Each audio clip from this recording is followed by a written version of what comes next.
Drugs. Drugs. Drugs. Drugs. Today we're talking about drugs. Here are the drugs we're mainly discussing today. Alcohol, nicotine, not tobacco, marijuana.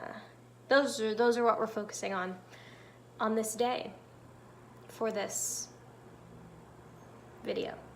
Why are we talking about those? What about those are we talking about today? Well, I'll tell you. Education. Drug education. What is it? Is it bad? What is our drug education? What are we being taught? Let me tell you. Here's what we're told. Do not do them, they are really bad. You will get addicted and your life will be ruined and you will maybe not even come back from that and you will die. Don't do drugs. It's a gateway drug. It's addictive.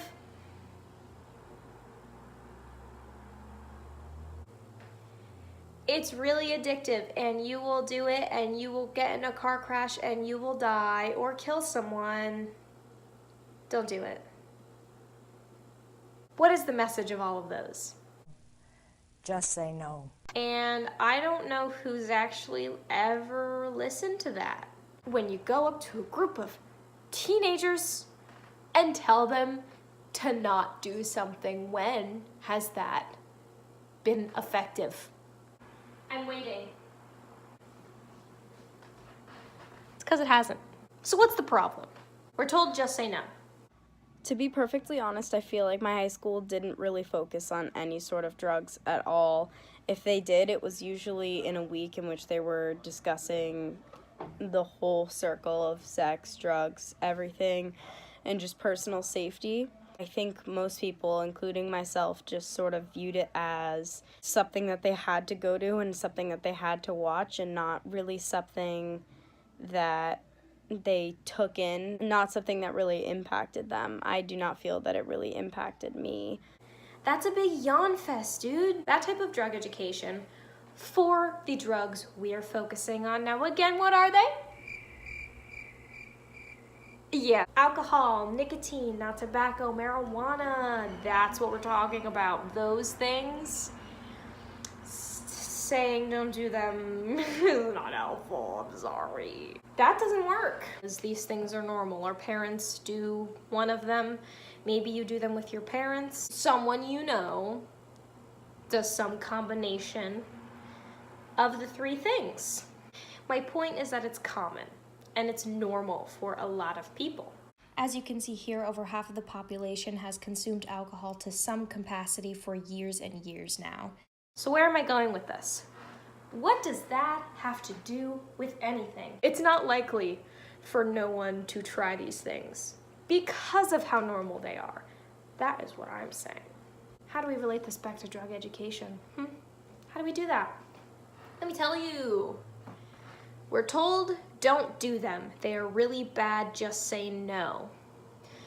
But then we go around life and we see people drinking and having a good time, and we see people smoking and just chilling out, and we see people with marijuana in some fashion and they are literally having such a good time most of the time. Those battle each other, and which one are we gonna listen to? Which one is the average person probably going to listen to? The one where you have a good time and have fun.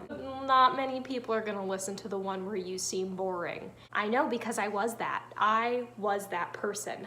I was the person who was the ultimate drug prude.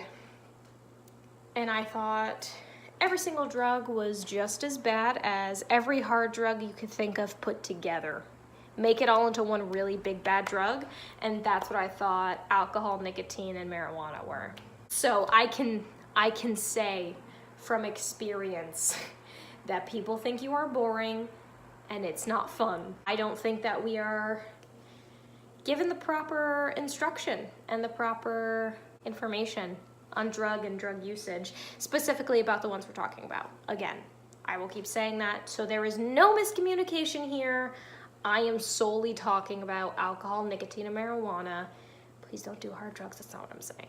But these three things are really common, and there is a very good chance that you or someone you know will, at the very least, try at least one of those things at some point in their life.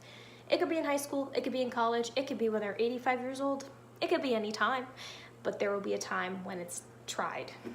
And that's the part that's important, is that it will happen, most likely, for a lot of people. I do, however, think it is very important that the information is easily available and given to every student at least one time when it is appropriate for them to hear it. When is that time appropriate? Sometime in high school, in the middle. I will state, however, it is very important that we prevent the abuse of drugs, but I don't think it is fair to anyone to just prevent the use of them, because that's not going to happen. I'm sorry. People do drugs for so many different reasons. It is insanely difficult to have no one ever do them again. Why am I talking about this? Why was this the topic that I chose? Everyone knows someone or is someone who does drugs. You also probably know someone who has not had the greatest experience with them and has maybe abused them a little bit or was very close to abusing them. There's a lot that goes into drugs, and there's a lot of people that do them. And not everyone takes proper precautions when doing them. Not everyone starts off with good habits with doing them. Not everyone really understands what's going on when you take them. And that's why we're here. It's there. There's no getting rid of it. So I think it's best if we properly educate everyone that we can. Then maybe, just maybe, a few more people will be okay. A few more people will either not even do drugs, or they'll just use them, but use them healthily and appropriately and safely. And that's the goal. I think everyone, including myself, could have benefited from learning more specifically about drugs. I think it would have been nice if there was a specific class dedicated to drugs for us to learn about, because once you reach a certain age where you start to dabble in alcohol and marijuana and maybe even nicotine, it's good to know what you're doing to your body, what's considered binge drinking and all those things that you don't normally learn from your high school, things that you learn from what you hear from doctors and stuff like that. It should be common knowledge, which a lot of those subjects aren't. How do we get there? What is proper education on drugs? Here's what I've concluded to be the best way to properly educate students. There's a lot that you gotta know to fully be able to confidently do this in a healthy, safe manner. We should be explaining the physical reactions in the body when you do drugs. We should be explaining the mental reactions in your brain when you do drugs. Possible reactions, possible states of mind. What kind of drug is it? Is it a depressant? Is it a hallucinogen? What is it? Is it another one? Explain what those mean. What do those do to you? Whether you use them properly or abuse them, what happens if you do it before your brain's developed? What does that do to you and your brain? If you do it after, what does that mean? What is the difference between when you start doing these things? That is an important thing to know. How do you know when you should stop? Is this thing addictive, or am I likely to get dependent on it in terms of abusing it? We should be telling them that everyone's likelihood for addiction is completely different from the person next to them. Everyone has a different family history, and everyone has certain circumstances that differently impact how likely you are to get addicted to drugs and anything. What happens when you use these drugs long term versus sporadic use, consistent use, lengths of usage? What does that do for you? What does that mean? How does your body cooperate with that? What happens when you do become addicted? When we're discussing nicotine, we should be explaining that there are non-tobacco options, which most people know about now. So if they could have the whole shebang and be able to be cool and vape and blow clouds and O's and ghost, they don't have to worry about the nicotine part of it. They still have to be 18 to get the stuff, but when they're 18, they don't even have to worry about the nicotine. So our pal here, Robert, he did a study in about the 80s, trying to find out information on the effectiveness of drug education and he found that students who volunteered for substance abuse education reported lower drug use after treatment than did students who were required to participate in such programs. I feel that students should be able to choose who gives them the drug information, because if you're with someone you don't really respect or don't really get along with, you're way less likely to actually take in what they have to say. I don't think it should be an optional piece of education. I think that this should be something everyone knows. This should be common knowledge. So let's recap here. What is the issue? Drug education is insufficient. We're just told just say no, and that is not helpful. Why should we care? Because it's common. You maybe likely have done one of the things I've mentioned. You definitely know someone who has done at least one of the things that I've mentioned. It's common. People know people who have done these things. How do we fix it? How do we make drug education sufficient with it being a normal thing, while not at the same time promoting teen usage of these drugs?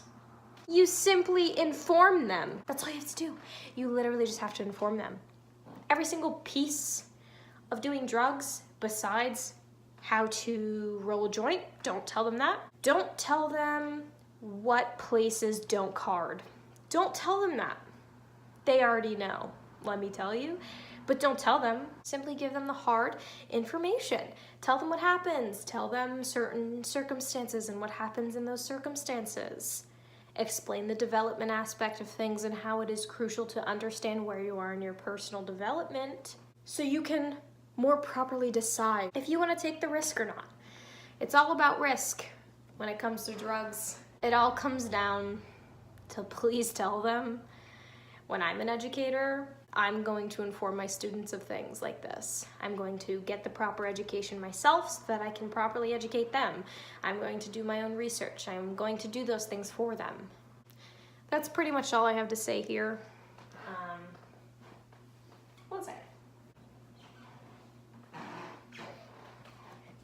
You wouldn't want him to be uninformed, would you? Do it for him. Inform the kids for him. This has been a PSA. Thank you for your time. Bye. For you, do not drink juice, but you see everyone drinking juice and having a great time, and then you're like, but can I drink, but they're having a good time, why can't I also drink the juice? And if it's bad, why aren't they dead? And then you drink the juice, but you go way too hard in the juice, and if you only drink juice for like 3 days, and then you throw up juice. You see, if you knew that juice was okay and that you just had to do it not till you threw up, maybe you wouldn't have been filled with juice, and maybe you would have only had 1 carton of juice, 1 single serve carton of juice rather than 3 gallons of it. Maybe how about think about that?